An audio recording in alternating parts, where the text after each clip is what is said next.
Second की पाठशाला, ये आपका पार्ट 2 है इंपॉर्टेंट क्वेश्चंस का जो आपने एनसीईआरटी के करने हैं। तो प्लीज सीरियसली जरा इंपॉर्टेंट क्वेश्चंस आप लोग करें।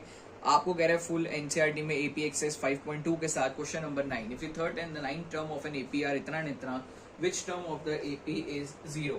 आपको बोल रहा है कि एपी की थर्ड टर्म है 4, यानी A3 है 4, third term of an AP is 4 and ninth term of an AP is -8। AP की कौन सी टर्म 0 होगी? सर हमें नहीं पता कौन सी टर्म 0 होगी, तो वो हमारे लिए nth टर्म होगी। तो आपको बोल रहा है बताओ कौन सी टर्म एपी की 0 होने वाली है। ठीक है जी। अब वो nth टर्म तो है, इतना मेरे को समझ में आ रहा है कि सर हमें नहीं पता क्वेश्चन के अकॉर्डिंग कि एपी की कौन सी टर्म 0 होने वाली है। तो सर अगर हमें वो टर्म को फाइंड आउट करना है तो दैट मीन्स हमें n की वैल्यू निकालनी है। n की वैल्यू निकालनी है और आपको बोल रहा है वो टर्म 0 है, यानी वो मेरे लिए nth टर्म है ना। जब मुझे पता ही नहीं कौन सी टर्म 0 है, दैट मीन्स वो nth टर्म है, और nth टर्म कितनी है? 0। तो देखिए अब इसमें A3 क्या काम आएगा? A3 को बोलते हैं A+2D, A9 को बोलते हैं A+8D। इसे जब हम सॉल्व करेंगे तो यहाँ से वैल्यू निकालेंगे A और D की। तो एलिमिनेशन मेथड लगाएंगे, ये एलिमिनेशन मेथड यूज करा हमने, एलिमिनेशन मेथड यूज करा, D आया -2, इस इक्वेशन में डालेंगे A+2 into -2 equal 4, A-4 equal 4, A आ गया आपके पास 8, A और D आ गया। अब an होता है A+n-1D, यानी an है 0, A है 8, n पता नहीं, D है -2। 8 को उधर लाओ, 2 को नीचे आकर के डिवाइड करो, तो भैया जी अपने को पता लगता है n की वैल्यू आती है 5, यानी fifth term of this AP will be 0। Moving on to question 10। देखिए आपको क्वेश्चन कह रहे हैं कि 17th term of an AP exceeds its 10th term by 7, तो हमें कॉमन डिफरेंस निकालना है। तो क्वेश्चन के अकॉर्डिंग 17th टर्म किसी एपी की एक्सीड हो रही है, ज्यादा हो रही है उसकी 10th टर्म से by 7। 17th term of an AP exceeds its 10th term by 7। तो A17 होता है A+16D और A10 होता है A+9D। आप सॉल्व करेंगे इसको, 9D इधर आकर के माइनस होगा, 16D माइनस 9D आपको देगा 7D इक्वल 7, और कॉमन डिफरेंस निकालना था, कॉमन डिफरेंस आ गया हमारे पास 1। Moving on to question number 11। देखिए स्टूडेंट्स आपको कह रहे हैं question, which term of an AP will be 132 more than its 54 term.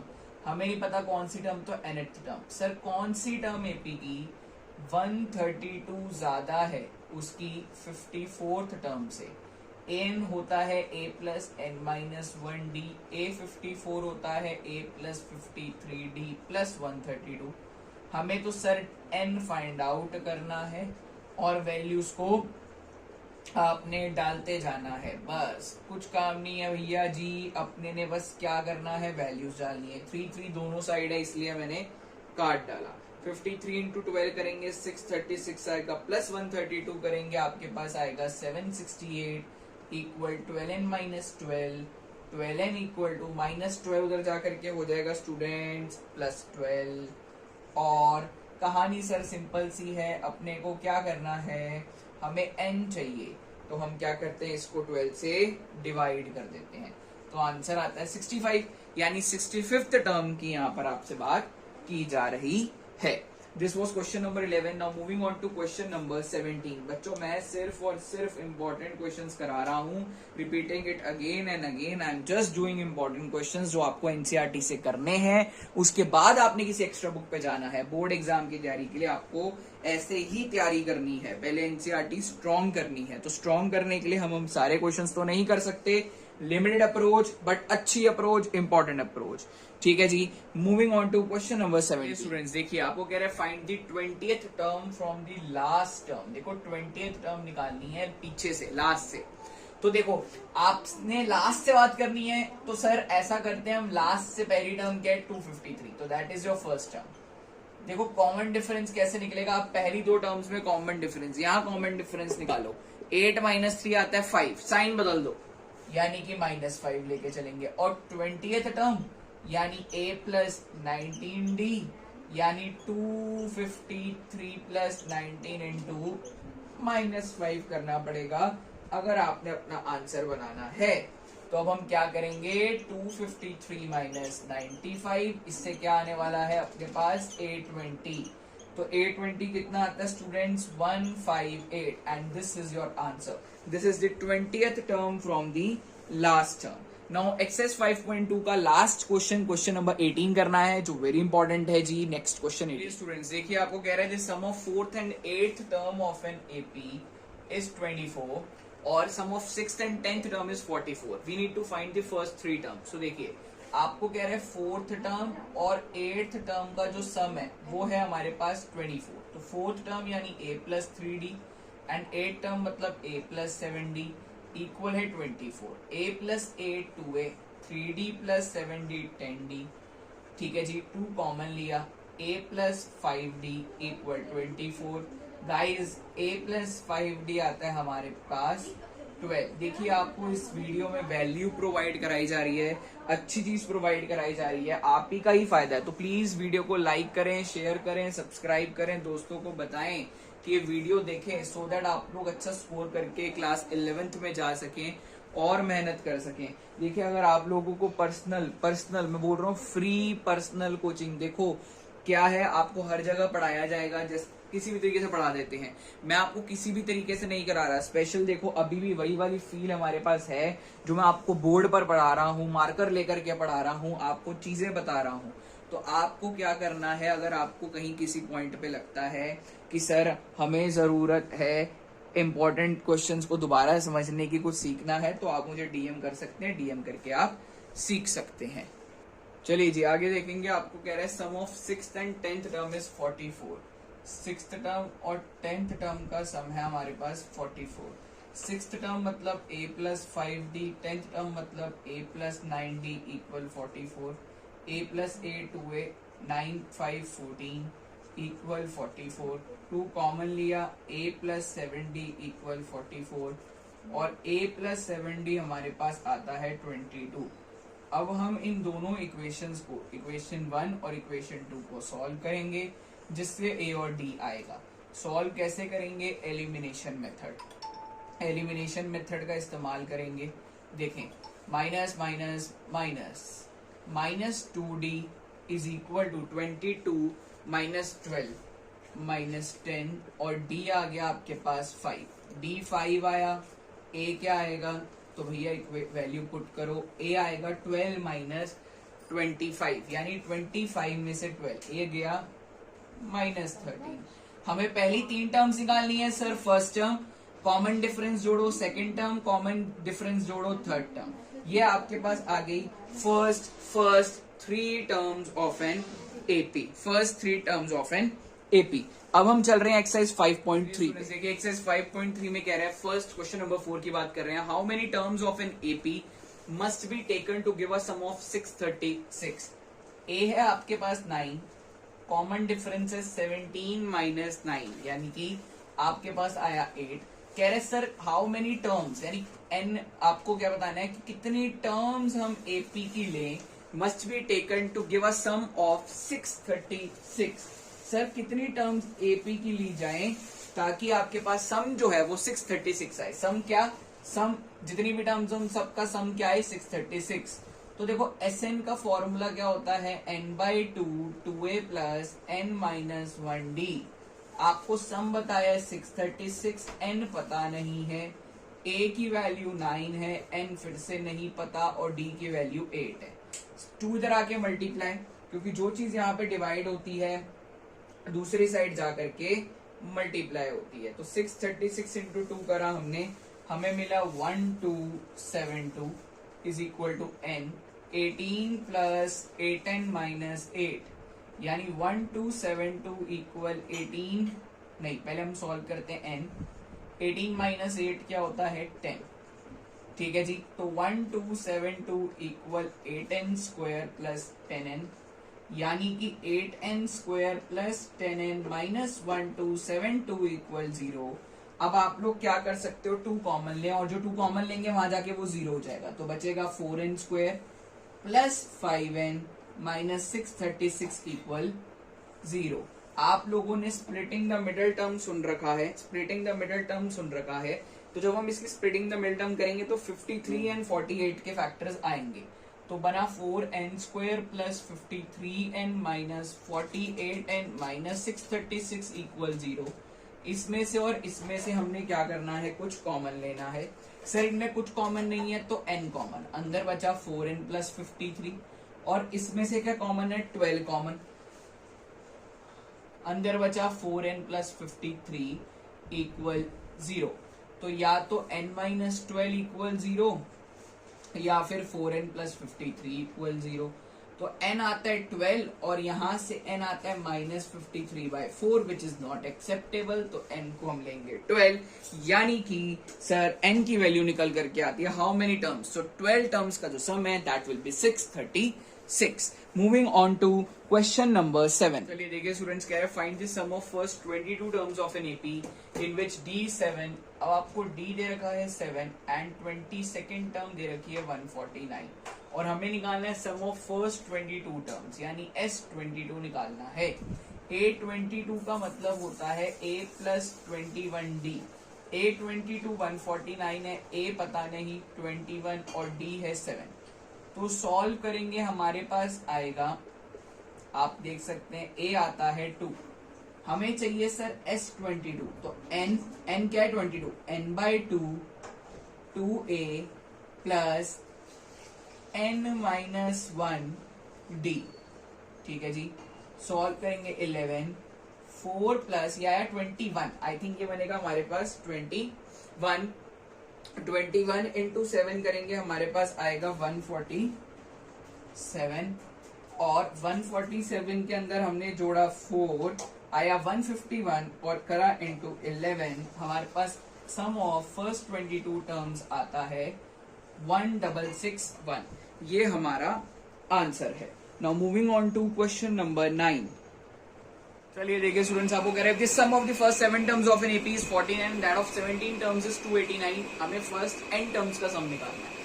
आपको पहली 7 टर्म्स का सम दे रखा है 49 और पहली 17 टर्म्स का सम दे रखा है 289। हमें निकालना है पहली n टर्म्स का सम। तो सर S7 का मतलब होता है n/2 2A plus n minus यानी 7 माइनस 1D। सर ये था हमारे पास 2, ये था 49, ये 2 डिवाइड इधर आके मल्टीप्लाई और 7 मल्टीप्लाई नीचे आके डिवाइड। जब आप इसे सॉल्व करेंगे तो हमें मिलेगा 2A plus 6D equal 14, 2 common निकालो, A प्लस 3D इक्वल 14 और A प्लस 3D आ गया हमारे पास 7। सेम काम करेंगे, S17 मतलब n/2 2A plus n minus 1D, ये 289 दिया हुआ है, इंटू 2 करा अपॉन 17, क्योंकि 2 डिवाइड इधर आके मल्टीप्लाई, 17 मल्टीप्लाई नीचे आके divide, equal to A plus 16D, equal to A plus 16D। अब आप देखेंगे कि 17 को जब हम 17 से मल्टीप्लाई करते हैं तो 289 आता है, यानी ये 17 आया, हमारे पास आ गया 2A plus 16D equal 34, 2 common निकाला, उधर जाके डिवाइड करा तो A प्लस 8D आ गया 17। दोनों इक्वेशंस को सॉल्व करेंगे एलिमिनेशन मेथड से और हम फाइंड आउट करेंगे A और D की वैल्यू। तो देखिए सॉल्व करते हैं, A प्लस 3D है 7, A प्लस 8D है 17, minus minus minus minus 5D equal minus 10 और D आ गया आपके पास 2। D 2 आया तो A क्या आएगा सर, 2 डालो, 3 2 6, 6 उधर जाके माइनस, A आ गया 1। सर आपको क्वेश्चन ने बोला है हमें निकालना है sum of first n terms यानी Sn निकालना है। तो Sn क्या होता है, n/2 2A plus n minus 1D। चलो भैया n/2 2 प्लस 2n माइनस 2 यानी n/2 2n, यानी कि हमारे पास आ गया n²। This is sum of first n terms. Now इस एक्सरसाइज का लास्ट क्वेश्चन जो आपको कराने वाला हूं दैट इज क्वेश्चन नंबर 19। चलिए स्टूडेंट्स देखिए क्वेश्चन नंबर 19 आपको कह रहा है 200 logs are stacked in a following manner, 20 logs in the bottom, 19 in the next, 18 in the row next to it and so on। यानी कि आप देखेंगे तो कैसे ये कनेक्टेड है, कैसे रखे गए, स्टैक करेंगे 20 इन दी बॉटम, उसके बाद 19, 18 एंड सो ऑन। यानी ए है मेरे पास 20, कॉमन डिफरेंस है -1। आपको कह रहे हैं how many rows are the 200 logs placed. Sir 200 logs, in total we have 200 logs, यानी लॉग्स का जो सम है वो 200 है। तो कह रहे हैं कितनी रोज में ये 200 लॉग्स रखे जाएंगे और टॉप रो में कितने लॉग्स होंगे। तो सर यानी कि एस एन जो है, एस एन उसका फॉर्मूला हम लगाएंगे, एस एन का फॉर्मूला हम लगाएंगे क्या, n/2 2a plus n-1d। Sir थोड़ा सा इस क्वेश्चन पे हम लोगों ने ध्यान देना है, थोड़ा क्वेश्चन पे हम लोग ध्यान देंगे। आपको कह रहे हैं हाउ मेनी रोज, कितनी रोज में, इन हाउ मेनी रोज आपके 200 लॉग्स रखे जाएंगे, हमसे ये क्वेश्चन के अंदर पूछा गया। चलिए देखिए, हम एस एन की जगह क्या डालेंगे सर 200, क्योंकि आपको क्वेश्चन में बोला है in total we have 200 logs. तो सर हमारा एस एन है 200, एन हमें पता नहीं, upon 2a plus n-1d, d है जी -1। अब इसके बेसिस पे हम इस पूरे क्वेश्चन को सॉल्व करने वाले हैं, और सॉल्व करके हम लोग क्या फाइंड आउट करेंगे, सॉल्व करके we are going to find out the value of n।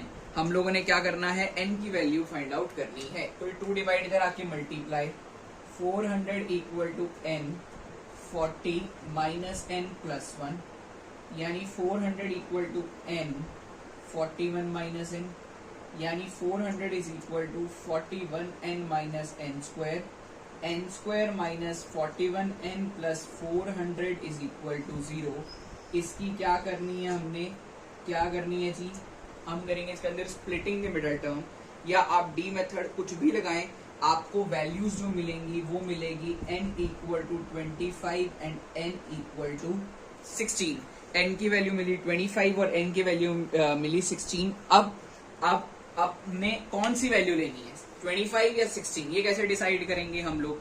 देखिए अगर तो हम n की वैल्यू 25 लेंगे तो सर ये तो पॉसिबल ही नहीं है, क्योंकि आपको क्या बोला है कि how many rows are 200 logs placed, कितनी रोज के अंदर ये 200 लॉग्स को रखा जाएगा और टॉप रो के अंदर कितनी लॉग्स होंगी। तो हम क्या कर रहे हैं, n की वैल्यू 25 जो आई है उसको हमने रिजेक्ट करा और n की वैल्यू 16 हमने एक्सेप्ट करा। अब रीजन ऐसा क्यों, देखो आपको क्या बोल रहा है, n की वैल्यू 16 आई है, ठीक है ना। चलो जी, अब इतना अगर मैं n की वैल्यू 16 लूंगा तो पता लग गया कि भैया टोटल नंबर ऑफ रोज हैं 16, ठीक है 16 रोज हैं। टॉप रो यानी 16th रो जो है उसके अंदर कितने लॉग्स होंगे वो कैसे निकालें, 16th रो के अंदर कितने लॉग्स होंगे वो कैसे निकालें। तो सर हमें निकालना पड़ेगा a16। अब देखो अगर आप a16 जब निकालोगे तो a प्लस 15d, a है आपके पास 20, 15d है आपके पास -1, सॉल्व करा तो आता है 5, यानी टॉप रो के अंदर 5 लॉग्स होने चाहिए। ये सुनने में अच्छा लगता है। अब आप जब अगर n की वैल्यू 25 लेते तो आप a25 निकाल करके देखो, आपको मिलता a प्लस 24d, a है 20, d है आपके पास -1, ये आता 20 माइनस 24 यानी -4। क्या नंबर ऑफ लॉग्स नेगेटिव हो सकते हैं, नहीं हो सकते, इसलिए n की वैल्यू 25 हमने रिजेक्ट कर दी और n की वैल्यू 16 को एक्सेप्ट करा, यानी 16 रोज हैं, टॉप रो 16th रो है, 16th रो के अंदर 5 लॉग्स होंगे। नाउ लास्ट क्वेश्चन इस चैप्टर का, that is exercise 5.4 question number 1। Students अब आपको कह रहे हैं which term of an AP, AP की सर कौन सी term, which term of an AP, ये आपको एपी दे रखा है, इस एपी की कौन सी टर्म उसकी पहली नेगेटिव टर्म होगी। तो एपी से एक चीज समझ में आती है, जो ए है वो 121 और कॉमन डिफरेंस है -4। आपको कह रहे हैं कि इसमें से कौन सी टर्म एपी की उसकी पहली नेगेटिव टर्म होगी। सर हमें नहीं पता कौन सी टर्म, तो nth टर्म मान लेते हैं, यानी an जो होता है a प्लस n-1d, यानी 121 प्लस n-1d, यानी an 121 माइनस 4n प्लस 4, यानी an 125 माइनस 4n, ये nth टर्म है। सर अब आपको कह रहे हैं इसकी कौन सी पहली टर्म नेगेटिव होगी, नेगेटिव होगी यानी जो उसकी nth टर्म है, हमें नहीं पता कौन सी टर्म नेगेटिव है, तो हमने उसको nth टर्म बोला। अब ये nth टर्म हमें मिल गई। अब सर ये पहली नेगेटिव टर्म कब होगी, जब ये 0 से छोटी होगी, यानी 125 माइनस 4n 0 से छोटा होगा, यानी कि 125 जो है 4n से छोटा होगा, यानी जो n है वो 125/4, यानी कि n 31.25 से बड़ा होना चाहिए। और 31.25 से जस्ट अगली टर्म, बड़ी टर्म 32nd टर्म आती है, यानी 32nd टर्म जो होगी वो क्या होगी, हमारी first negative term of this AP. Now moving on to next chapter, chapter number 6, triangles। चलिए स्टूडेंट्स, अब हम बात करेंगे triangles chapter exercise 6.2 question number 4 की। सिर्फ बात हो रही है इंपॉर्टेंट क्वेश्चंस की। एनसीईआरटी में से आपने सिर्फ यही क्वेश्चंस को सॉल्व करना है, दैट्स इट, उससे आगे नहीं जाना। तो देखिए आपको कह रहा है in the figure DE parallel AC, DF parallel AE, और हमें कुछ प्रूव करना है। आपको बोल रहे हैं DE parallel AC and DF parallel AE and we need to prove that DF upon FE is equal to BE upon EC. तो सिंपल सी बात है, हमें पता है हम यूज करेंगे बेसिक प्रोपोर्शनैलिटी थ्योरम बीपीटी, जिसका प्रूफ आपको करके जाना है। ये पेपर में 101% आने वाला है। तो देखिए सबसे पहले इस क्वेश्चन को करने का तरीका क्या है, हमने क्या लेना है, एक ट्राइंगल लेंगे, अबे मतलब in triangle A B E, आपको नजर आ रहा है ए बी ई। इस ए बी ई के अंदर हमें क्या पता है कि डीएफ पैरेलल है ए ई के, डीएफ पैरेलल है ए ई के। अगर डीएफ ए ई के पैरेलल है तो we can say B D upon D A, we can say B D upon D A is equal to B F upon F E. Reason क्या बोलेंगे, by B P T, basic proportionality theorem, सबसे पहली चीज। उसके बाद triangle को change करेंगे, triangle ABC लेंगे। इन ट्रायंगल एबीसी, इस एबीसी के अंदर, एबीसी के अंदर आपको पता है डीई पैरेलल है एसी के, डीई पैरेलल एसी। तो इससे हम क्या बोल सकते हैं कि BD upon DA is equal to BE upon EC by BPT. कहानी नंबर 2। दो कहानियों के अंदर अब आप क्या करेंगे, आप देखेंगे ma'am from 1 and 2, from 1 and 2, sir ये वाली पूरी चीज भी बीडी अपॉन डी के बराबर है, ये पूरी चीज भी बीडी अपॉन डी के बराबर है, तो दोनों चीजें भी आपस में बराबर होंगी, यानी B F upon F E आपका बीई अपॉन ईसी के बराबर होगा। और सर यही तो हमें प्रूव करना था। So this was an easiest question. Now moving on to question number 5. चलिए स्टूडेंट्स देखिए कह रहे in the given figure DE parallel OQ, देखो ये DE OQ के पैरेलल है, ये DF OR के पैरेलल है। हमने शो करना है कि EF पैरेलल QR। तो कैसे करेंगे, सबसे पहले हम एक ट्राइंगल लेंगे, इन ट्राइंगल कौन सा लिया, PQO। इस PQO के अंदर आपको दिख रहा है ED पैरेलल है OQ के, तो will say that DE parallel OQ। तो इससे हम क्या बोल सकते हैं कि madam PE upon EQ is equal to PD upon DO by BPT। First चीज, दोबारा से BPT लगाएंगे बट अब ट्राइंगल लेंगे pro, in triangle pro PRO DF parallel OR, so we can say PF upon FR is equal to PD upon DO by BPT। so sir अब हम कह सकते हैं from 1 and 2 ये पूरी चीज भी PD अपॉन DO के बराबर, ये पूरी चीज भी PD अपॉन DO के बराबर, तो दोनों आपस में भी क्या होंगी, बराबर होंगी। so PE upon EQ will be equal to PF upon FR, so we can say that EF parallel QR, and इसको हमने कैसे कहा, by converse of BPT, converse of BPT से। so this was question number 5 and now last important question of exercise 6.2 is question number 10। कि in the figure ABC and AMP are two right triangles, right angled at B and M, और हमें proof क्या करना है, ABC similar करना है AMP के। तो देखिए सबसे पहले जिन ट्राइंगल्स को सिमिलर करना है उनकी बात करते हैं, in triangle ABC and triangle AMP। ABC और AMP को अगर देखें तो हमें पता है कि एंगल ABC और एंगल AMP इक्वल हैं। क्यों? क्योंकि दोनों ही 90 डिग्री के आपको देखने को मिलते हैं। उसके बाद एंगल A कॉमन है, ठीक है जी, एंगल ए कॉमन है। इस क्राइटेरिया एंगल क्राइटेरिया से ट्रायंगल ABC सिमिलर हो गया AMP से बाय एंगल क्राइटेरिया। ये तो हो गया आपका फर्स्ट पार्ट। अब अगर दो ट्रायंगल्स सिमिलर हो गए हैं so we can say that CA upon PA is equal to BC upon MP bye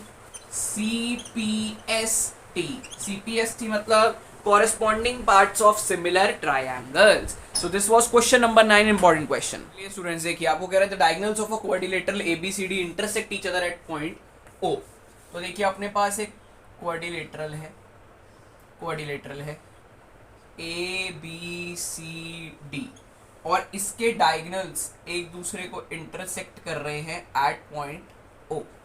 आपको ये कह रहा है such that AO upon BO is equal to CO upon DO और हमने शो करना है कि ABCD इज अ ट्रेपीजियम। अब इसे ट्रेपीजियम शो करने के लिए सबसे पहले हमने कंस्ट्रक्शन करी। क्या? हमने ड्रॉ करा एक पॉइंट PO, ये PO ड्रॉ करा PO पैरेलल टू AB। ठीक, अब देखो प्रूफ। अपने को एक ट्रायंगल नजर आ रहा है ABD। इस ABD के अंदर PO पैरेलल है AB के। अगर PO AB के पैरेलल है then we can say that AP upon PD is equal to BO upon DO by BPD। This is first thing. Now आपको गिवन है कि AO upon BO is equal to CO upon DO। ये आपको given है, तो हम इसको ऐसे भी तो कह सकते हैं, BO इधर लिख देते हैं, CO नीचे ले आते हैं। तो हमने कहा AO upon CO is equal to BO upon DO। ठीक है जी, ये होगी बात नंबर 2। Sir from 1 and 2 we can say that, ma'am ध्यान से देखें, ये AP अपॉन PD भी BO अपॉन DO के बराबर है और ये AO अपॉन CO भी BO अपॉन DO के बराबर है, तो दोनों आपस में भी बराबर होंगे। यानी AP upon PD will equal to AO upon CO। और सर अगर ऐसा हो गया तो we can say that PO will be parallel to DC। PO will be parallel to DC। कैसे बोला हमने? बाय कन्वर्स ऑफ BPT के कन्वर्स से। सो सर अब देखो, ये PO AB के भी पैरेलल है, ये DC के भी पैरेलल आ गया। तो सर क्या हुआ? दो ऑपोजिट साइड्स पैरेलल हो रही हैं, AB DC के पैरेलल हो रहा है, तो ये क्या बन गया? एक ट्रेपीजियम बन गया। सो ये एक्सरसाइज 6.2 के इंपॉर्टेंट क्वेश्चन हैं students. Now moving on to exercise 6.3। देखिए स्टूडेंट्स, आपको कह रहे हैं sides AB and BC and median AD of triangle ABC are respectively proportional to the side PQ and QR and median PM of triangle PQR। हमें show करना है ABC similar to PQR। यानी आपको given है sides AB upon PQ, AD BC upon QR, AD upon PM। ये given है। हमें क्या शो करना है कि ABC सिमिलर है PQR के। कैसे करें सर? देखिए, हम बोलेंगे मैम AB अपॉन PQ, ऐसे हम ना हाफ BC बोल देते हैं, हाफ QR बोल देते हैं, AD अपॉन PM। स्टूडेंट्स अगर आप थोड़ा सा अगर आप ध्यान दें, सर AB अपॉन PQ तो AB अपॉन PQ से तो हम कोई मजे नहीं ले सकते, तो कॉपी करो। पर हम ये बोल सकते हैं मैम को हाफ BC का आधा हम बोल देते हैं मैडम को BD, QR का आधा बोल देते हैं QM, AD अपॉन PM। इससे क्या हुआ बच्चों? ट्रायंगल ABD सिमिलर हो गया PQM के बाय साइड सिमिलैरिटी रूल। अगर ये दो ट्रायंगल सिमिलर है तो I can say angle B angle Q के बराबर होगा। ठीक है जी, पहली चीज। अब सर आपको इन ट्रायंगल्स की तो बात ही नहीं करनी, भाई यूज आना है तभी इनकी बात करी। अब देखो हम चलते हैं जिन ट्राइंगल्स की बात करनी थी, triangle A B C and triangle P Q R. We can say angle B equal to angle Q. कैसे sir? Proved above. We can say ma'am A B upon P Q is equal to B C upon Q R. So अब हम कह सकते हैं कि triangle A B C similar हो गया sir P Q R के by S A S similarity rule. So this was an important question. Moving on to question number 13. देखिए students, very very very important question कह रहे हैं D is a point on a side BC of triangle ABC.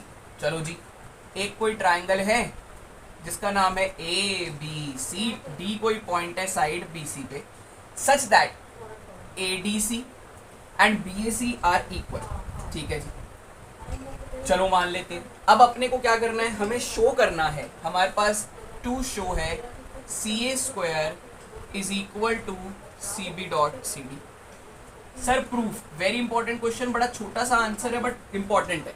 आपको एक triangle नजर आ रहा है ADC और आपको एक ट्राइंगल नजर आ रहा है BAC।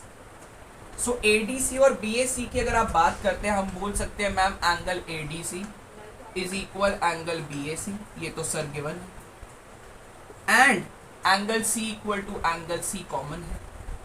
ये हमने क्यों करा? इससे हमारे ये दो ट्रायंगल्स सिमिलर हो गए बाय AA एंगल। अब इन दो ट्रायंगल्स की साइड्स हम ऐसे लिख सकते हैं sir CA upon CB is equal to CD upon CA। ADC में CA, BAC में हमारा CB, CA upon CB equal to CD upon CA, cross multiply, तो CA इंटू CA क्या होता है? CA square equal CB dot CD। और यही तो सर आपको प्रूफ करना था। It's very important question, very very important question students. देखिए स्टूडेंट्स, क्वेश्चन कह रहा vertical pole 6 metre, a vertical pole of 6 metre cast a shadow 4 metre long on the ground. तो सर एक वर्टिकल पोल है AB, ये 6 metre है और ये 4 मीटर की शैडो बनाता है। सही है सर, बिल्कुल सही है सर। आगे कहता है and at the same time a tower cast a shadow of 28 metre long. Sir ये एक टॉवर है और ये शैडो बनाती है 28 मीटर्स की। मान लेते हैं टॉवर है PQ और ये शैडो बना रहा है QR which is of 28 metres. आपको ये कह रहा है कि find the height of the tower, हमें सर PQ निकालना है। बहुत सिंपल है सर, एक ट्राइंगल पकड़ो ABC और एक ट्राइंगल पकड़ो PQR, इन्हें सिमिलर कर लो, बहुत easy sir. Angle B angle Q के बराबर है, एंगल C एंगल R के बराबर होगा। So we can say triangle ABC is similar to PQR by angle angle similarity rule, by angle angle similarity rule. So students, यहाँ पर क्या हुआ, ABC सिमिलर हुआ PQR के। अब B और Q बराबर है 90 डिग्री के हैं, C और R Q बराबर है एलिवेशन से। तो अब हमने बोला मैम AB अपॉन PQ, हम कह सकते हैं AB upon PQ is equal to BC upon QR। Sir AB कितना है? 6 है। PQ कितना है? पता ही नहीं, वाह। BC कितना है? 4 है। QR कितना है? 28 है। सर सॉल्व करते हैं, हमें PQ चाहिए तो आएगा शायद 6 इंटू 28/4। सर 2 ज़ा 14 ज़ा 7 ज़ा, PQ आता है हमारे पास 42 मीटर्स। सो स्टूडेंट्स, ये थे आपके ट्राइंगल्स चैप्टर के वेरी वेरी इंपॉर्टेंट क्वेश्चंस। आपने यही क्वेश्चंस को अटेम्प्ट करना है NCERT प्रैक्टिस करते वक्त। Now will move on to the next chapter, that is coordinate geometry. Chapter number 7 coordinate geometry के important question, starting with exercise 7.1 question number 7। आपको कह रहा है find the point on the x axis which is equidistant from these two points. So sir एक point है कोई, मान लेते हैं P, और ये दो पॉइंट्स A पॉइंट और B पॉइंट से इक्विडिस्टेंट है। A पॉइंट है 2,-5, B पॉइंट है -2,9 और ये P पॉइंट x एक्सिस पे है। अगर पॉइंट x एक्सिस पे है तो y कोऑर्डिनेट 0। अब इस P की A से और इस P की B से दूरी जो है, डिस्टेंस जो है वो इक्वल है।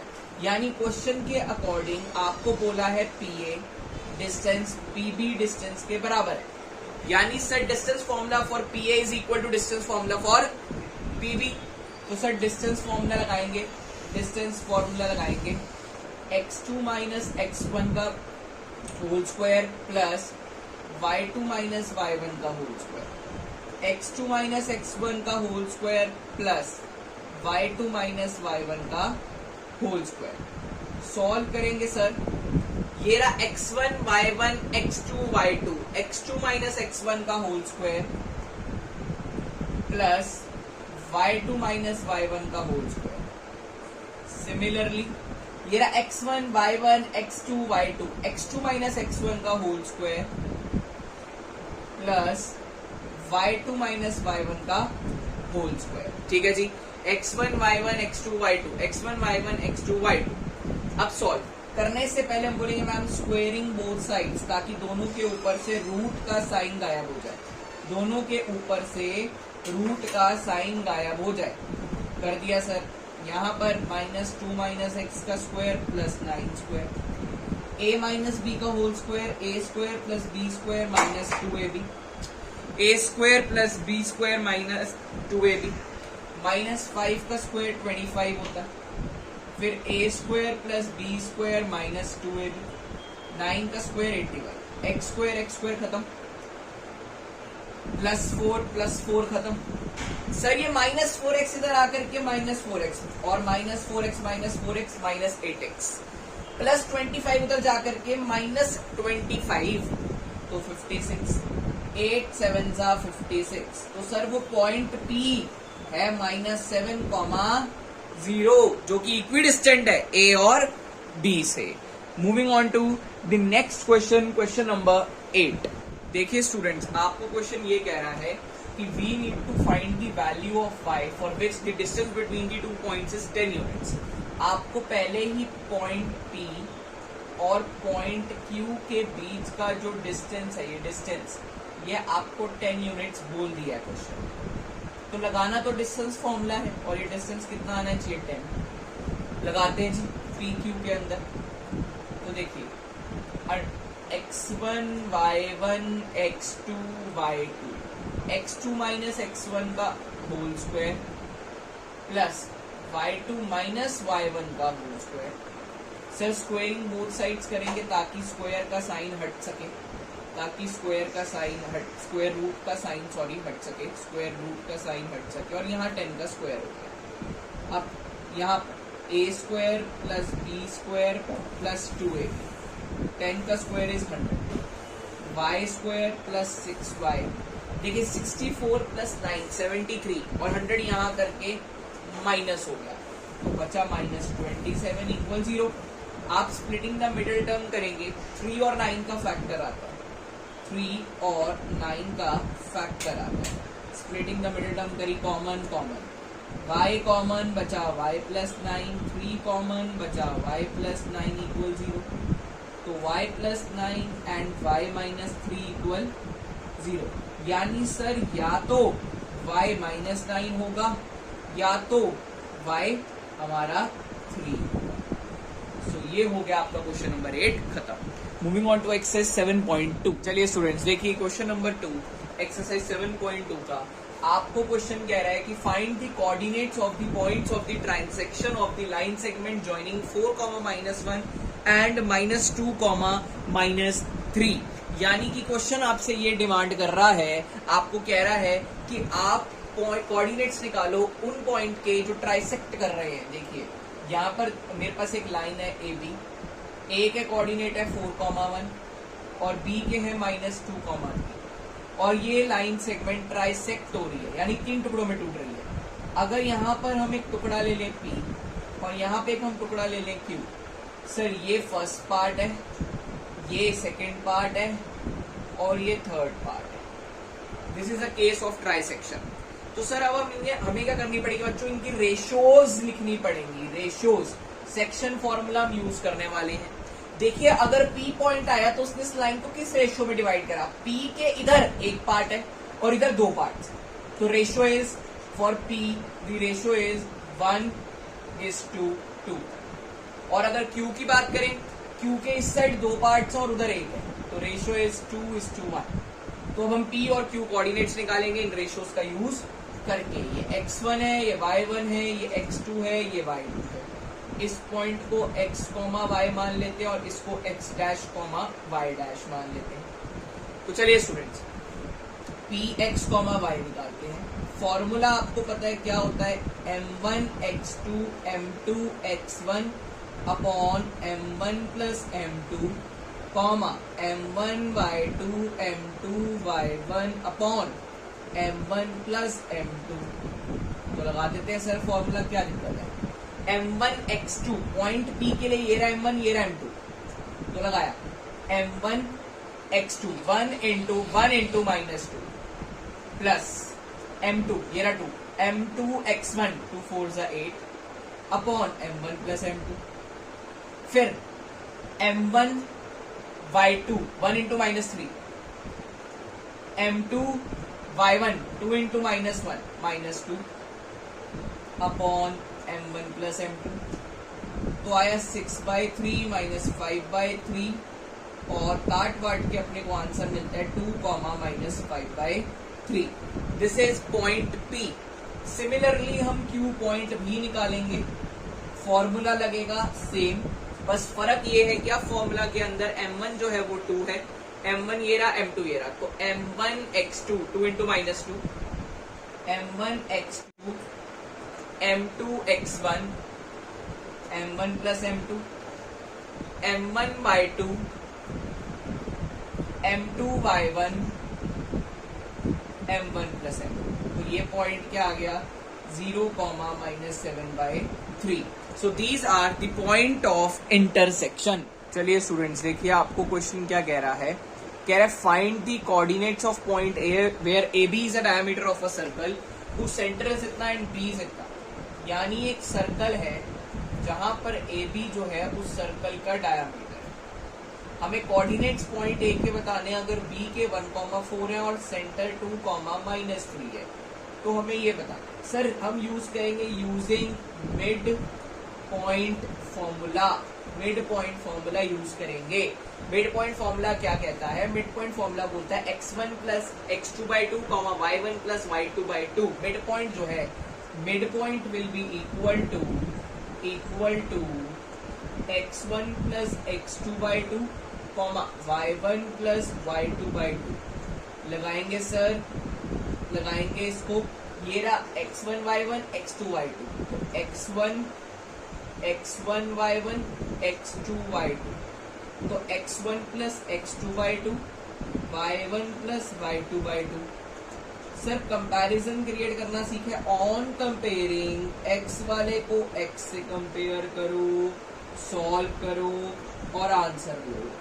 y को y वाले से कंपेयर करो, y को y वाले से कंपेयर करो, y को y वाले से कंपेयर करो और आंसर लो।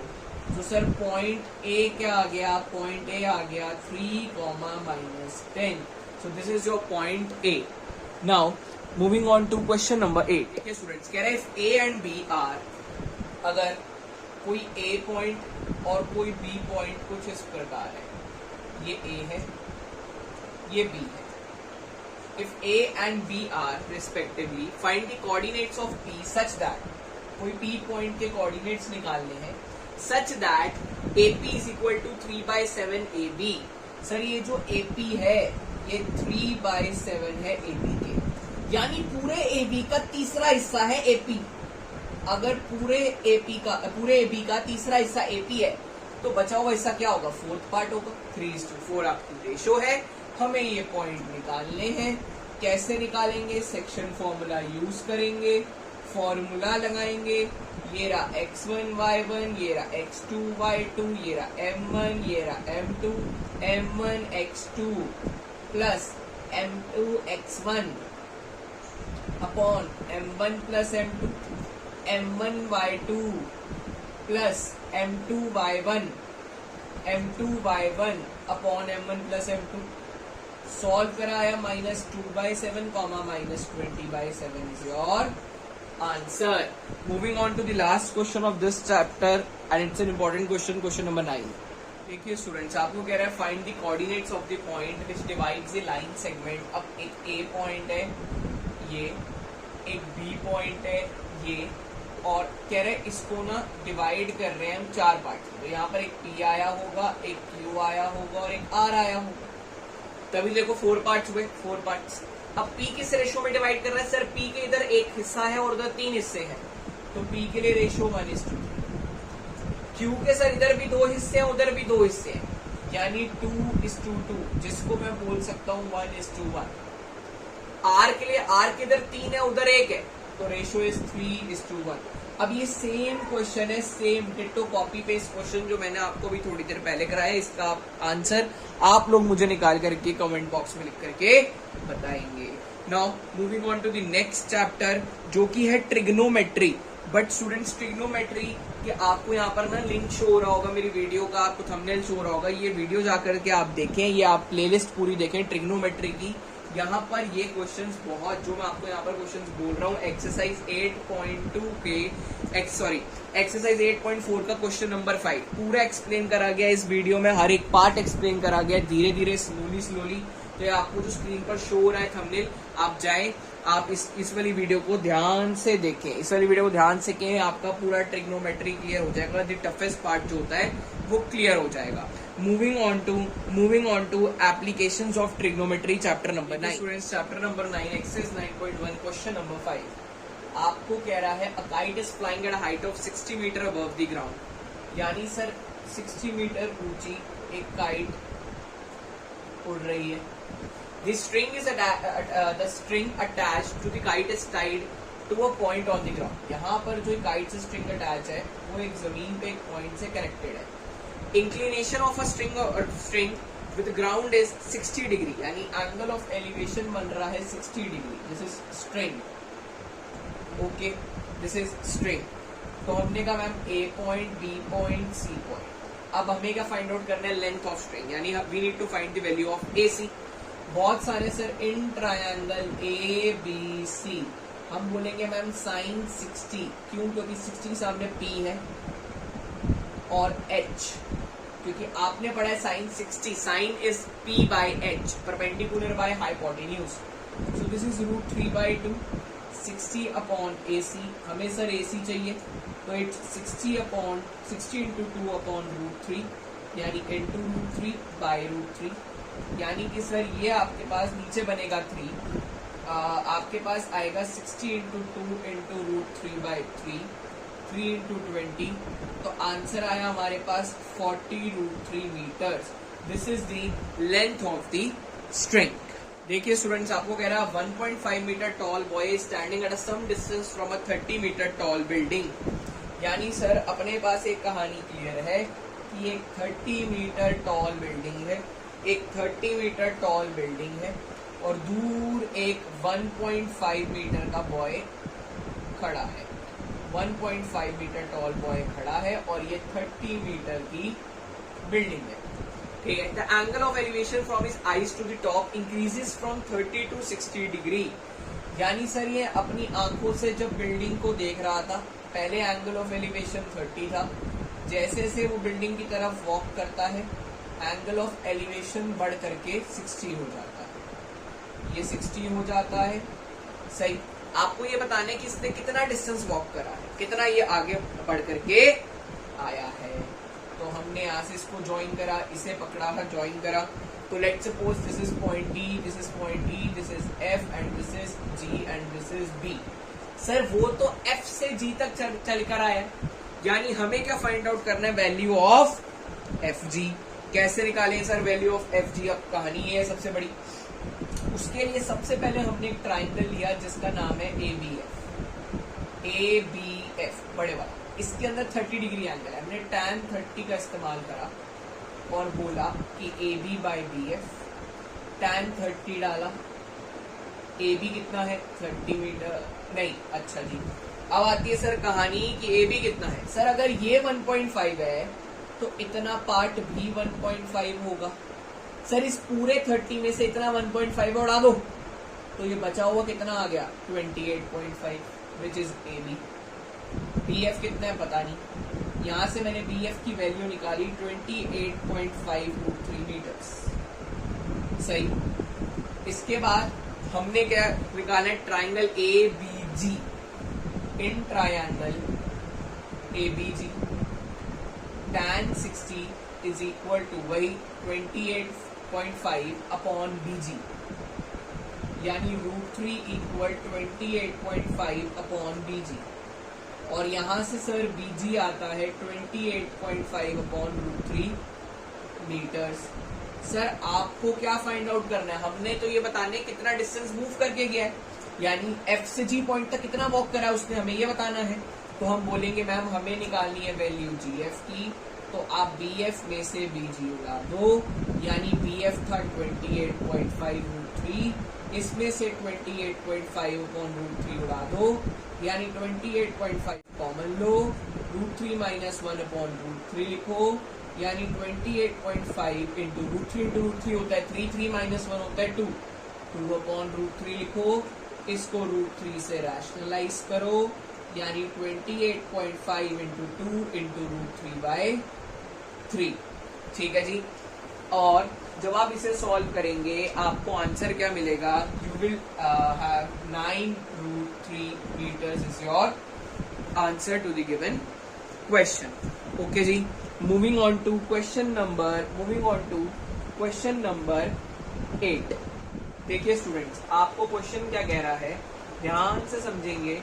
हमें क्वेश्चन ये कह रहा है कि sir a statue 1.6 metre tall stands on a pedestal, यानी सर एक पेडेस्टल के ऊपर, अगर ये एक पेडेस्टल है, इसके ऊपर एक स्टैचू खड़ा है which is 1.6 metre tall. A statue 1.6 meter tall stands on the top of a pedestal from a point on the ground. Ground पे एक point है. The angle of elevation of top of a statue is 60 degree. तो भैया ground पे एक point है, वहां से जब हम स्टैचू के टॉप पर देखते हैं तो एंगल ऑफ एलिवेशन बनता है 60 डिग्रीज का। सही, एंगल ऑफ एलिवेशन बनता है 60 डिग्रीज का। And from the same point the angle of elevation of top of pedestal is 45। इसी पॉइंट से अगर अब मैं पेडेस्टल के टॉप पर देखूं तो ये बनता है 45 डिग्रीज का। हमें कह रहा है आप पेडेस्टल की हाइट बताओ। हमें क्वेश्चन ये कह रहा है कि सर आप बताओ पेडेस्टल की हाइट क्या है। ये तो सर स्टैचू है और ये है पेडेस्टल। आपसे पेडेस्टल की हाइट मांग रहा है तो हम बोल देते हैं ABCD, यानी हमें निकालना है BC। तो कैसे निकालेंगे सर? सबसे पहले एक ट्राइंगल नजर आ रहा है ABC। इस ABC ट्राइंगल के अंदर we will use tan 45। So tan 45 will be, pedestal की हाइट को ना मैं H मान लेता हूं, तो it's H upon AB। So sir tan 45 1 होता है, AB यहां से सॉल्व करके आता है मेरे पास H मीटर्स। सही है जी, ये AB की वैल्यू आती है। अब हम ट्राइंगल ABD की बात करते हैं, तो इन ट्राइंगल ABD यहाँ क्या लगाएंगे हम? tan 60 और H प्लस 1.6 लिखेंगे, और AB आया है अपने पास H, ये होता है √3 इक्वल H प्लस 1.6/H। ठीक है जी, सॉल्व करेंगे। √3H equal H plus 1.6, √3H minus H equal 1.6, H √3 minus 1 equal 1.6, और H आ गया हमारा 1.6 अपॉन √3 माइनस 1। इसे जब आप रैशनलाइज करेंगे, √3 प्लस 1 अपॉन √3 प्लस 1 से मल्टीप्लाई करके तो आएगा 1.6 √3 प्लस 1/2 2। तो ये आपकी आ गई हाइट ऑफ अ पेडेस्टल। क्या आ गई? पेडेस्टल की हाइट, जिसको हमने H माना था। तो थोड़ा स्क्रीन में नहीं आ रहा, मैं इसको ढंग से लिख देता हूँ। यहाँ पर इसको ना ढंग से लिख देता हूँ। देखिए हमारे पास पेडेस्टल की हाइट आ गई 1.6 √3 plus 1/2 metres. This is the height of the pedestal. Moving on to question number 14। चलिए स्टूडेंट्स, ये कह रहा है a 1.2 metre tall girl spots a balloon moving with a wind in a horizontal line at a height of 88.2 meters। तो भैया कह रहा है आपको एक 1.2 मीटर टॉल गर्ल है, 1.2 मीटर टॉल गर्ल है। She spots a balloon moving with a wind in a horizontal line at a height of 88.2 meters at a height of 88.2 metres from the ground, यानी भैया ground से 88.2 metre की ऊंचाई पर, 88.2 metre की ऊंचाई पर एक बलून जा रहा है। ठीक, यहाँ पर लेट्स सपोज एक बैलून है, ये जा रहा है। The angle of elevation of the balloon from the eyes of the girl is 60 degree. यानी सर क्या आपको क्वेश्चन ये रहा है, क्या आपको क्वेश्चन ये रहा है कि भैया अगर मान लेते हैं, चलो ये रहा, यहाँ पर ये हाइट है, ठीक है, थोड़ा इसको इधर बनाते हैं, ठीक, तो यहां से एंगल ऑफ एलिवेशन जो है, एंगल ऑफ एलिवेशन जो है उसकी आंखों से जब देखा जा रहा है तो दैट इज 60 डिग्री। तो यहाँ पर एंगल ऑफ एलिवेशन है हमारे पास 60 डिग्री। कह रहा after some time the angle of elevation reduces to 30। कुछ समय बाद एंगल ऑफ एलिवेशन जो है वो रेड्यूस होके बन जाता है आपका 30 डिग्री। सही, तो ये हमने कोई फिगर बना दी, ये लो जी। ठीक सर, आपको ये बताने कि find the distance travelled by the balloon. Sir जब बैलून को देखा गया यहाँ था तो 60 डिग्री था, अब यहाँ पहुंचा तो 30, यानी हम ये डिस्टेंस निकालना है। तो सर नेमिंग कर लेते हैं, ये ए है, सही, ये ई है, ये एफ है, ये जी है, ये एच है। सिमिलरली हम ये बोल सकते हैं कि सर हमारे पास ये बी है पॉइंट, ये सी है, ये डी, यानी मुझे BC डिस्टेंस को फाइंड आउट, यानी अगर मैं इस डिस्टेंस को x बोलूं, x, तो ये x फाइंड आउट करना है। अच्छा सर अगर ये 1.2 है तो इतना भी 1.2 होगा। अब पूरे 88.2 में से इतना 1.2 है तो ये बचा हुआ 87 होगा। मानते हैं जी? बिल्कुल। तो देखिए सबसे पहले हम ट्राइंगल लेंगे ABE। तो इन ट्राइंगल ABE, इस ट्राइंगल के अंदर हमने लगाया tan 60 degree, which is tan 60 degree which is BE upon AB। तो सर आपको पता है ये है √3, ये है 87 और AB को हम जानते नहीं, यहाँ से AB निकल करके आता है 87 upon √3 metres. This is our AB। इसके बाद हम चलते ट्राइंगल ACD में। इन ट्राइंगल ACD यहाँ क्या लगाएंगे, ACD के अंदर लगाएंगे tan 30 which is again 87 upon AC, यानी 1/√3 इक्वल टू 87 अपॉन AC। सही। अब AC किससे मिलकर बना है सर? AC AB और BC को मिलाकर बना है, तो हम इसे लिख सकते हैं AB प्लस BC, यानी AB प्लस BC की वैल्यू आ गई 87√3। सर AB था 87 अपॉन √3, BC को हमें फाइंड आउट करना है। तो सर आपको पता है ये जो चीज प्लस इधर आके minus, BC equal to 87√3 minus 87/√3। So 87 common पकड़ा, √3 माइनस 1/√3 यानी 87 2/√3, यानी कि 87 इंटू 2 इंटू √3 अपॉन 3, क्योंकि रैशनलाइज हमने इसको कर दिया है। सॉल्व करेंगे जब आप, तो आपके पास इसे सॉल्व करके आएगा 58√3 metres. So this will be your answer. अब बच्चों ये था हमारे पास AOT यानी एप्लीकेशंस ऑफ ट्रिग्नोमेट्री के important questions. Now will move on to the next chapter which is chapter number 10 sir. देखिए स्टूडेंट्स एक्सरसाइज 10.2 क्वेश्चन नंबर 8 कह रहा coordinator ABCD is drawn to circumscribe a circle, prove that AB plus CD is equal to AD plus BC। तो देखिए अब हम इसको proof कैसे कर रहे हैं, बहुत इजी सा प्रूफ है, ध्यान से देखेंगे। हमें पता है एक एक्सटर्नल पॉइंट है तो AP AS के बराबर होगा, AP AS के बराबर होगा। सिमिलरली B एक्सटर्नल पॉइंट है, BP BQ के बराबर होगा। सिमिलरली C एक्सटर्नल पॉइंट है तो CR CQ के बराबर होगा, और D एक्सटर्नल पॉइंट है तो DR आपका DS के बराबर होगा। पार्ट 1 2 3 4 रीजन सबका सेम है। Theorem 10.2 which says that a tangent drawn from an external point to a circle is equal in length. तो देखिए अब हम बोलेंगे इक्वेशन नंबर 1 2 3 4 को जोड़ दो, यानी AP plus BP plus CR plus DR equal AS plus BQ plus CQ plus DS। AP और BP को आप जोड़ेंगे तो बनेगा AB, CR DR को जोड़ेंगे बनेगा CD, AS DS को जोड़ेंगे तो बनेगा AD, BQ CQ को जोड़ेंगे तो बनेगा BC। और आपने यही तो प्रूफ करना था कि AB plus CD is equal to AD plus BC।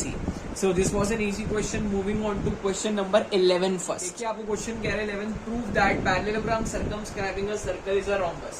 यानी अब आपको गिवन क्या है कि ये A B C D क्या है, एक पैरेललोग्राम है और हमें प्रूफ करना है कि A B C D is a rhombus. तो तरीका सिर्फ एक है, रोम्बस के लिए एडजेसेंट साइड्स को इक्वल दिखाना होता है। देखो हम ये पूरा प्रोसेस फॉलो करेंगे, बोलेंगे A एक एक्सटर्नल पॉइंट है तो AP इक्वल टू A है, similarly BP equal to BQ, CR equal to CQ, DR equal to DS और यहाँ तक पहुंचेंगे। अब क्योंकि ABCD एक पैरेललोग्राम है और पैरेललोग्राम की ऑपोजिट साइड्स इक्वल होती है, so we know that ABCD is a parallelogram. Therefore AB जो है वो CD के बराबर होगा और AD जो है वो BC के बराबर होगा। यहाँ पर देखिए मैं यहाँ लिख रहा हूँ AB और CD की जगह फिर से AB क्योंकि ABCD बराबर है, और लिख रहा हूँ AD और BC की जगह फिर से AD। AB plus AB 2AB, AD plus AD 2AD, A 2 कटा AB इक्वल टू AD। आप चेक करें क्या AB और AD एडजेसेंट साइड्स है? बिल्कुल है। तो ये एडजेसेंट साइड्स इक्वल आ गई तो ये क्या बन गया, एक रोम्बस बन गया। Moving on to question number 9। देखिए आपको क्वेश्चन ये कह रहा है कि XY and X dash Y dash are the two parallel tangents to a circle with centre O, और एक और टेंजेंट है AB जिसका पॉइंट ऑफ कांटेक्ट है C। हमें प्रूव करना है एंगल AOB आपका 90 डिग्री का आने वाला है। तो इसके लिए हम क्या करते हैं, पहले दो ट्राइंगल ले लेते हैं, एक का नाम है AOP और एक का नाम है AOC।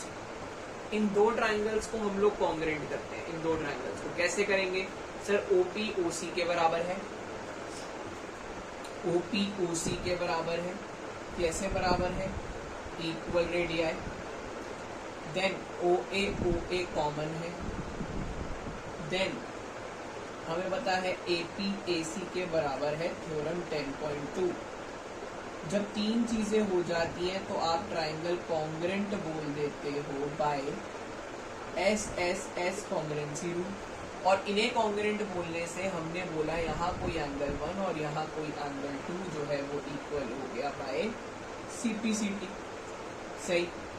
सिमिलरली हम बोलेंगे सिमिलरली ये दो ट्राइंगल्स भी कॉन्ग्रेंट होंगे, एंगल 3 और 4 भी क्या हो जाएंगे, इक्वल हो जाएंगे by CPCT। Now angle 1 plus 2 plus 3 plus 4 will be equal to 180। Reason sum of angles on straight line is supplementary। Sir 1 और 2 बराबर है तो इसको 2 टाइम्स 2 लिख दो, 3 और 4 बराबर है 2 टाइम्स 3 लिख दो।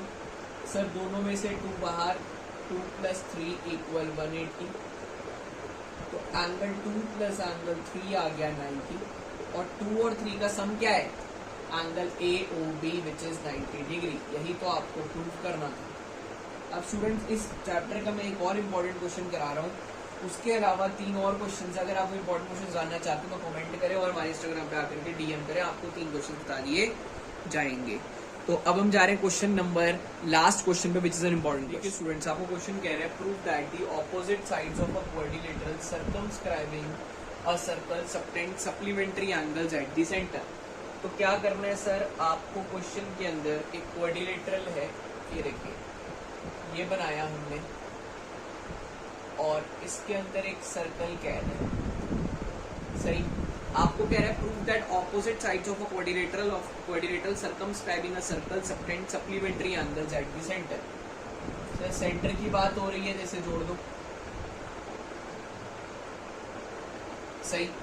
तो हम नाम दे देते हैं ABCD।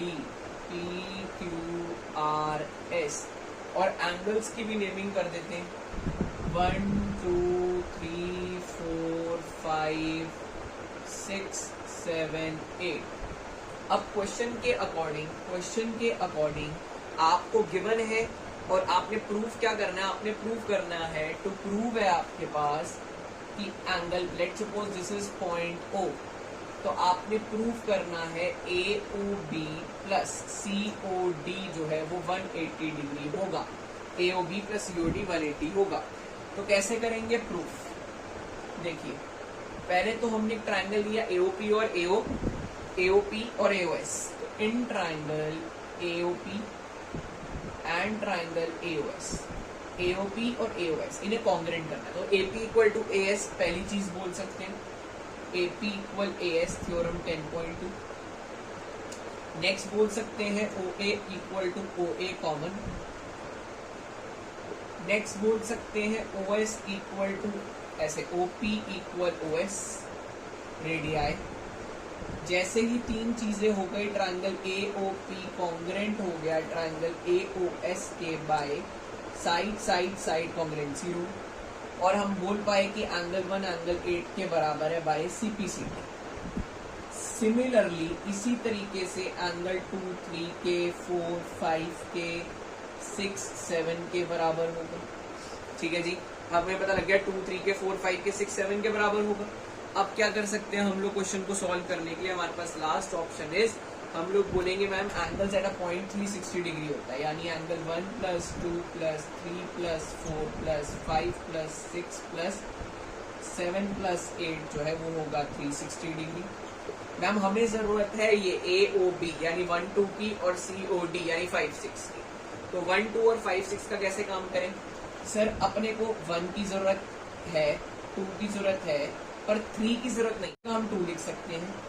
4 की जरूरत नहीं है, उसकी जगह 5 लिख सकते हैं। 5 की जरूरत है, 6 की जरूरत है, 7 की नहीं है, उसकी जगह 6 और 8 की नहीं है, उसकी जगह 1 लिख। Now we can say ma'am angle 1 plus angle 1 2 times 1, similarly 2 times 2, 2 times 5 and 2 times 6 equal 360। 2 common लिया, angle 1 plus 2 plus 3 plus 5 plus 6 equal 360, यानी 1 प्लस 2 प्लस 5 प्लस 6 इज 180। 1 और 2 5 और 6, 1 एंड 2 जुड़ेंगे तो आएगा AOB, 5 और 6 जुड़ेंगे आएगा COD एंड 180। यही सर हमें प्रूव करना था। So this was your chapter number 10 which is circles. Moving on to chapter 12 area related to circles. ठीक है स्टूडेंट्स, बात कर रहे हैं area related to circles exercise 12.1 के क्वेश्चन नंबर 4। कह रहा है the wheels of a car are of diameter 80 centimetre. How many complete revolutions does each wheel make in 10 minutes when car is travelling at a speed of 66 kilometre per hour. यानी car की जो speed है वो है 66 kilometre per hour.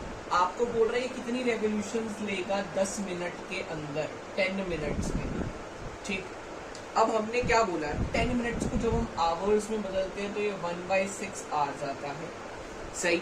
अब हमें पता है सर स्पीड होता है डिस्टेंस अपॉन टाइम, तो डिस्टेंस होता है स्पीड इनटू टाइम, यानी 66 इंटू 1/6 11 किलोमीटर्स।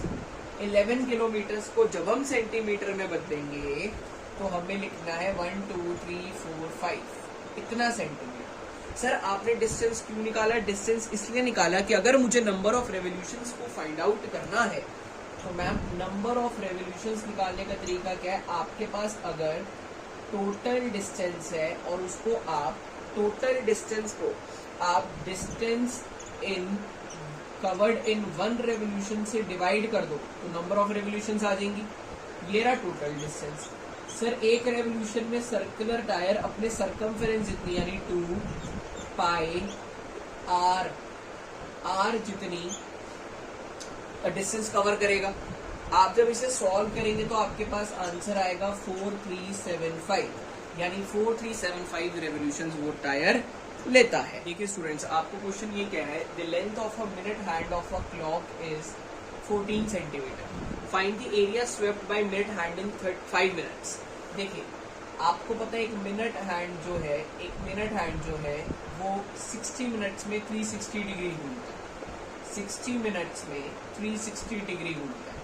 तो सर 1 मिनट में 360 अपॉन 60 डिग्रीज घूमता होगा, और 5 मिनट्स में वो 360 अपॉन 60 इंटू 5 डिग्रीज घूमेगा, यानी सर 30 डिग्रीज घूमेगा। ये हमें मिल गया थीटा। अब हमें क्या निकालना है, एरिया। तो एरिया कैसे निकालेंगे, फॉर्मूला लगाएंगे theta upon 360 into pi are square. Theta है 30, 360 अपनी जगह, पाई अपनी जगह, रेडियस। अब आती है सर बात कि रेडियस की वैल्यू को हम क्या पुट करें, रेडियस डालना है। तो आपको ये 14 सेंटीमीटर और कुछ नहीं बल्कि आपको एक रेडियस ही गिवन है। तो जब आप इसके अंदर वैल्यू पुट करेंगे 14 इंटू 14 और हम इसे सॉल्व करते हैं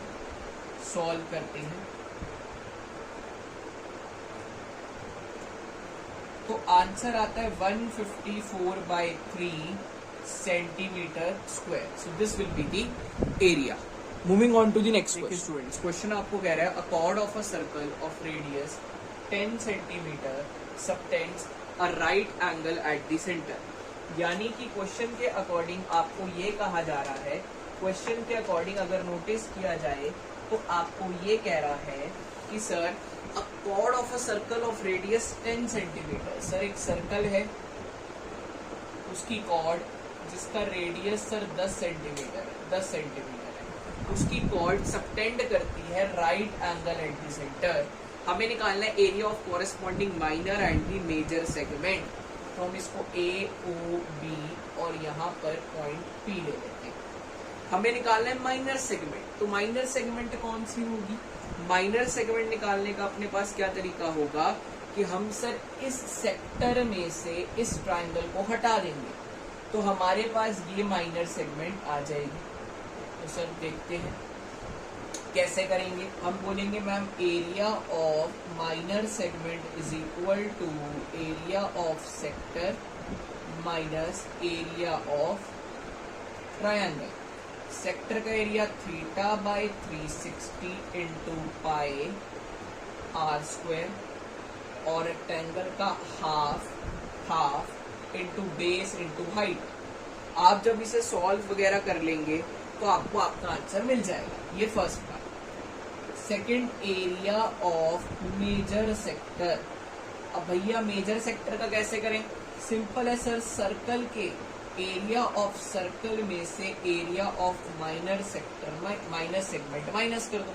सर हमें ये मेजर का एरिया चाहिए तो हम पूरे सर्कल में से माइनर गायब कर देते हैं, यानी पाई आर स्क्वायर में से जो भी ये आंसर आया वो माइनस कर दो तो आपको आपका फाइनल आंसर मिल जाएगा, आपको आपका फाइनल आंसर मिल जाएगा। Moving on to next question number 5। चलिए देखिए स्टूडेंट्स, आपको कह रहे हैं सर्कल ऑफ रेडियस 21 सेंटीमीटर। ठीक है, एक सर्कल है जिसका रेडियस है 21 सेंटीमीटर। ये लो 21 और यहाँ पर एक कॉर्ड है। An arc subtends an angle of 60 degree. ये लो जी 60 डिग्री बना रहे हैं। हमें कह रहा है find the length of an arc. Students, length of an arc का फॉर्मूला आता है theta upon 360 into 2 pi r. आप वैल्यूज पुट कीजिए। पाई की वैल्यू मुझे नहीं पता क्या यूज करनी है, मैं यहाँ पर मान करके चल रहा हूँ 22/7। क्वेश्चन में आप एक बार प्लीज चेक कर लीजिए, इंटू 21 सॉल्व करेंगे answer. Next, area of sector which is theta by 360 into pi are square, यानी theta by 360 into pi are square. Solve करके answer. And last, area of segment. तो क्या करो सर, सर्कल के area में से आप माइनस कर दो, सॉरी आपको सेगमेंट का निकालना है तो आप सेक्टर के एरिया में से ट्रायंगल माइनस कर दो। सर सेक्टर का कुछ तो एरिया आया होगा आपका, यहाँ पर ये आएगा तकरीबन 231, अपना 231 सेंटीमीटर स्क्वायर। तो इस 231 में से, क्योंकि ये 60 डिग्री तो √3/4 लगाओ, सॉल्व करके आंसर। अगर आपको फिर भी आंसर में कोई दिक्कत तो आप डीएम करके पूछ सकते हैं। अब इस so students these were the important questions of area related to surface chapter. Now we are moving on to the next chapter which is surface area and volume. चलिए स्टूडेंट्स देखिए, आपको कह रहा है सरफेस एरिया के अंदर exercise 13.1 का we are doing question number 3 which is an important question, क्योंकि हम सिर्फ इम्पोर्टेंट क्वेश्चन की सीरीज को ही फॉलो कर रहे हैं। तो देखिए, अब आपको इस सीरीज के दौरान हमें यहाँ पर एक क्वेश्चन देखने को मिलता है। Question number 3। आपको क्वेश्चन क्या कह रहा है? क्वेश्चन कह रहा है a toy is in a form of cone of radius 3.5 centimetre mounted on a hemisphere of same radius. यानी सर एक हेमिस्फीयर के ऊपर एक कोन है और कोन और हेमिस्फीयर का रेडियस सेम है, ठीक है। रेडियस है 3.5 सेंटीमीटर। कह रहा है कि the total height of the toy is 15.5। ये टोटल हाइट है 15.5। सर ये भी तो 3.5 होगा, बिल्कुल। तो सर कोन की हाइट क्या आ गई?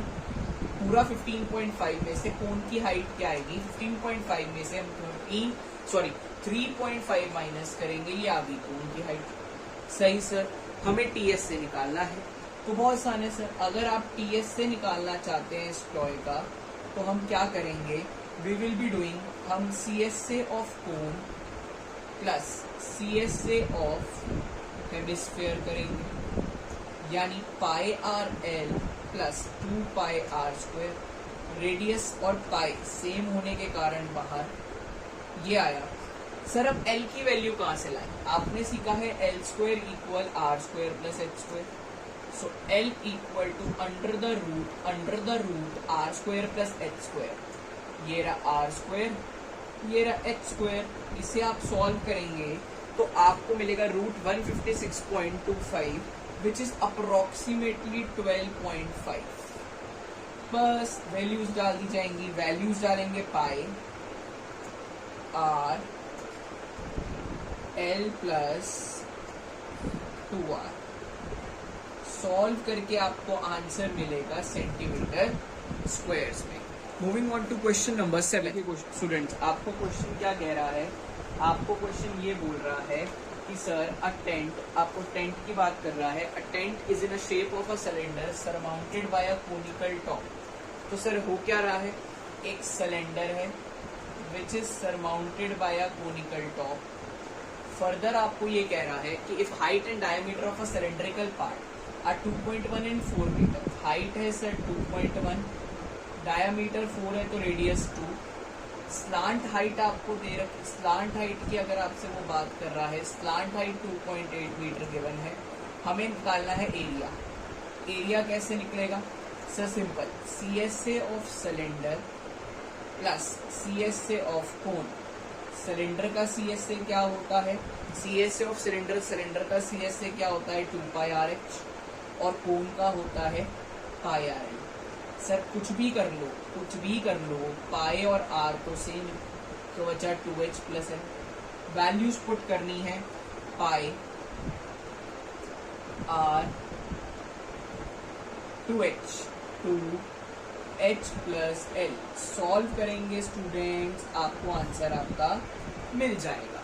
Moving on to exercise 13.2। Students, very very very important question आपके सामने। आपको क्वेश्चन ये कह रहा है, बहुत ध्यान से समझेंगे, वेरी इंपॉर्टेंट क्वेश्चन। आपको कह रहा है gulab jamun contains sugar syrup up to about 30% of its volume. Find approx how much syrup would be found in 45 gulab jamun, each shape like a cylinder.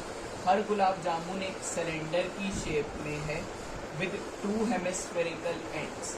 सो देखिए, आपको क्या कह रहा है कि shape like a cylinder with 2 hemispherical ends with length 5 centimetre and diameter 2.8।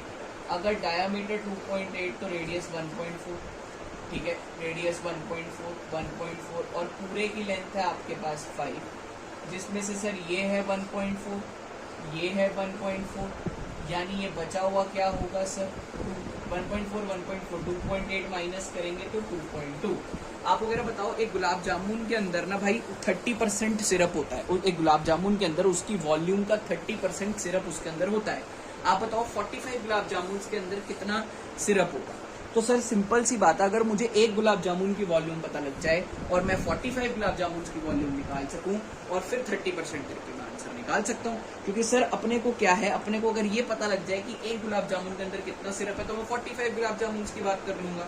तो सबसे पहले मैं ये फाइंड आउट करूंगा कि 45 गुलाब जामुन जो है सिरप, सबसे पहले मैं निकालूंगा कि एक गुलाब जामुन के अंदर कितना सिरप मिलता है। और क्वेश्चन एक है कि एक गुलाब जामुन के अंदर 30% ऑफ इट्स वॉल्यूम, उसकी वॉल्यूम का 30% सिरप प्रेजेंट होता है। यानी सबसे पहले मुझे क्या करना पड़ेगा, एक गुलाब जामुन की वॉल्यूम निकालनी पड़ेगी। वॉल्यूम ऑफ 1 गुलाब जामुन कैसे करेंगे sir, volume of cylinder plus volume of 2 hemispheres, यानी pi are square H plus 2 into 2/3 pi R cube. Sir radius तो देखो सेम है, रेडियस सेम है, पाई सेम है, तो हम क्या करते हैं, पाई आर स्क्वायर कॉमन निकालते हैं तो बचेगा h प्लस 4/3r। यहाँ पर वैल्यूज डालते हैं, ठीक है। Pi are square, height cylinder की है 2.2, 4/3 इंटू 1.4। सॉल्व करोगे आपको मिल जाएगा 75152 अपॉन 3000 सेंटीमीटर क्यूब। ये आई है सर एक गुलाब जामुन की वॉल्यूम। बट सर हमारे पास ऐसे कितने गुलाब जामुन हैं? चलो सबसे पहले मैंने क्या करा, एक गुलाब जामुन की वॉल्यूम निकाली। अब मैं बोलूंगा मैम सिरप फाउंड इन 1 गुलाब जामुन, एक गुलाब जामुन में कितना सिरप मिलेगा, 30% ऑफ इट्स वॉल्यूम। सर उसकी वॉल्यूम का 30% यानी 30% ऑफ 75152 अपॉन 3000, यानी कि 30 अपॉन 100 इंटू 75152 अपॉन 3000। सॉल्व करोगे आपको मिलेगा सिर्फ एक गुलाब जामुन के अंदर।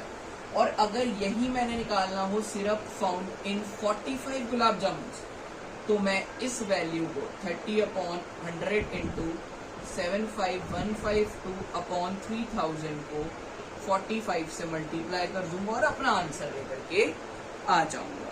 मूविंग ऑन टू स्टूडेंट्स, अब वो कह रहे हैं a vessel is in a form of an inverted cone, it's height is 8 centimetre and radius is 5 centimetre.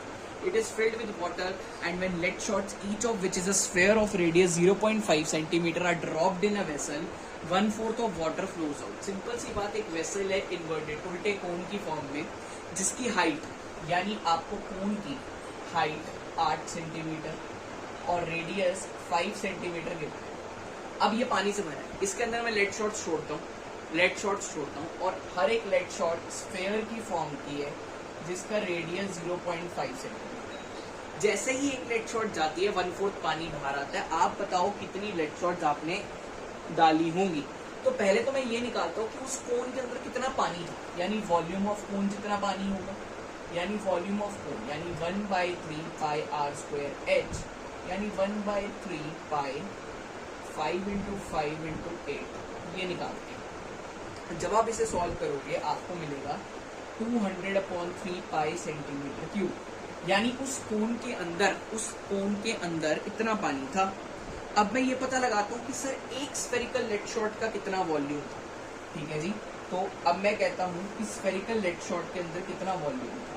एक spherical lead shot, for spherical lead shot it's 4/3 pi R cube, यानी 4/3 पाई 0.5 का cube. यानी कि जब आप इसे सॉल्व करेंगे आपको मिलेगा पाई/6 सेंटीमीटर क्यूब. ये एक लेड शॉट का वॉल्यूम है. सर क्वेश्चन ने ये बोला है कितना पानी फ्लो आउट होता है. कितना पानी फ्लो आउट होता है निकालते हैं. Volume of water flows out हमेशा 1/4 पानी. 1/4 किसका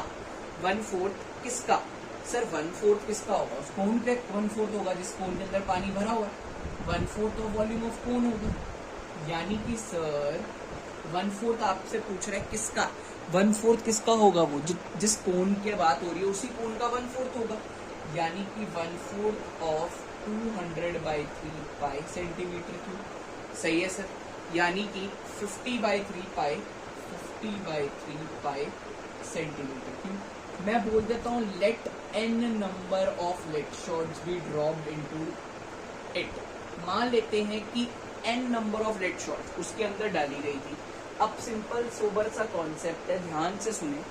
सर एक लेट शॉट का जितना वॉल्यूम है, हमें नहीं पता हमने कितनी लेट शॉट्स डाली है, मैंने बोला पता नहीं कितनी सारी डाली है, एन नंबर ऑफ डाली है। तो सर जितनी लेट शॉट्स उस पानी के अंदर गई होंगी, जितनी एक लेट शॉट का वॉल्यूम है, वैसी पता नहीं कितनी लेट शॉट्स गई हैं। Let suppose N number of lead shots गई हैं, तो जितना उन N number of lead shots का वॉल्यूम होगा उतना ही तो पानी फ्लो आउट हुआ होगा। यानी कि N into volume of one lead shot. Sir एक लेट शॉट के वॉल्यूम का एन से मल्टीप्लाई करेंगे तो N number of lead shots का वॉल्यूम आ जाएगा।